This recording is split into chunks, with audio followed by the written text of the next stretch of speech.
विपिन लाल यादव अपने गुरु विजय लाल यादव जौनपुरी के देख रेख में और भैया अर्पित सिंह के देख रेख में एक पचरा आपके बीच में भेजत बानी। माई छोड़ी के हो इंदरासान मरलुनी भी यही पे आसान छोड़ के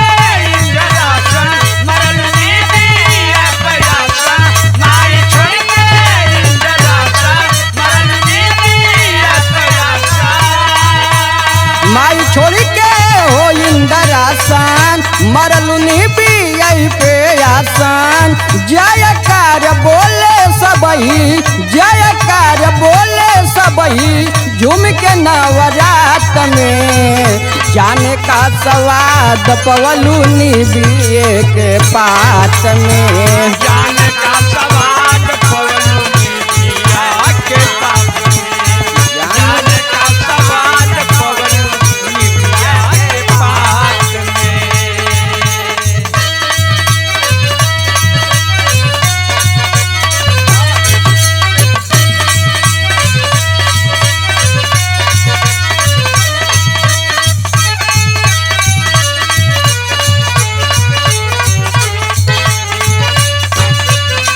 पवलुनी बिया जय हो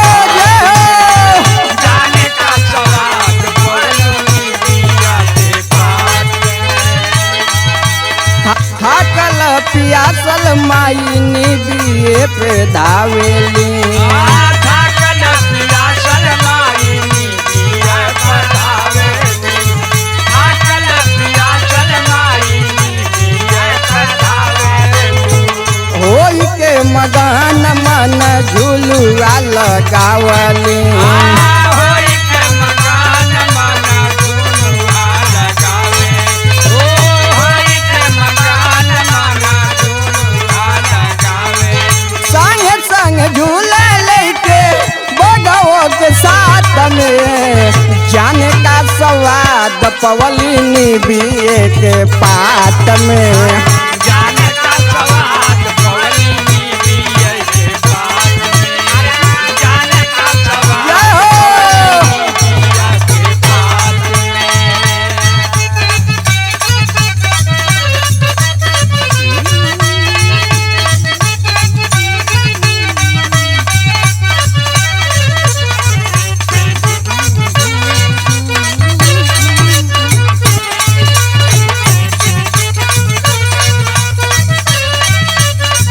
जाने का स्वाद पवलुनी बिया के पात में जाने का स्वाद पवलुनी बिया के पात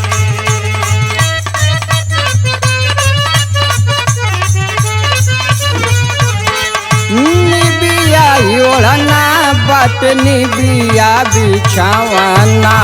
में बिया ही ओढ़ना बाटनी बिया बिछावना नी बिया ही ओढ़ना बाटनी बिया बिछावना निबिया झूलवना बट निबिया खेलवना नी बिया झुलौना बाटनी बिया खेलौना नी बिया झुलौना बाटनी बिया खेलौना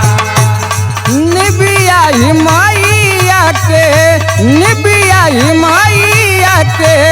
मिलल सौगात में निबिया हिमाइया के मिलल सौगात में जाने का स्वाद पवलुनी बीए के पात में जाने का स्वाद पवलुनी बिया के पात में जाने का स्वाद पवलुनी बिया के पात में। भावे न महला दू महला अटारी भावे न महला तू महला यतारी भावे न महला तू महला यतारी बासेलु पर्वतया होनी बीए के डारी बाछल पर्वतया होनी बिया के डारी बाछल पर्वतया होनी बिया के डारी अर्पित विपिन यज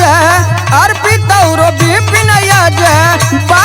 इंतजार में जाने का स्वाद पवलू निबिये के पात में।